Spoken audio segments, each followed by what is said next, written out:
പൂമുഖവാതിൽക്കൽ സ്നേഹം വിടർത്തുന്ന പൂന്തിങ്കളാകുന്നു ഭാര്യ.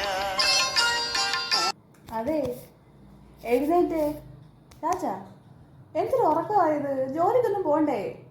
ഞാൻ ഫുഡൊക്കെ റെഡിയാക്കി എടുത്തു വെച്ചിട്ടുണ്ട്. ഷർട്ടും പാൻറ്റും ഒക്കെ അയൺ ചെയ്ത് വെച്ചിട്ടുണ്ട്. എഴുന്നേറ്റ്, മതി. ഇന്ന് ജോലിക്ക് പോണ്ടേ? മതി. ഇതെന്തൊരു ഉറക്കമായത്? എഴുന്നേക്ക്. എനിക്കിന്ന് ഓഫീസിൽ പോകാനൊന്നും വയ്യ.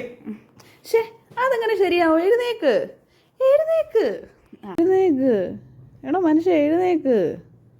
എൻ്റെ കയ്യിൽ ചായ ഗ്ലാസ് എന്ത് ചെയ്യേ? ചായ ഗ്ലാസോ? ഓ, സ്വപ്നമായിരുന്നല്ലേ. എന്താ ഈ പിച്ചും പോയി പറഞ്ഞോണ്ടിരിക്കാതെ പോയി ചായ ഇട്. എന്നിട്ട് കഴിക്കാൻ വല്ലതും ഉണ്ടാക്കി വെക്ക്. പോ, വേഗം ചെല്ല്.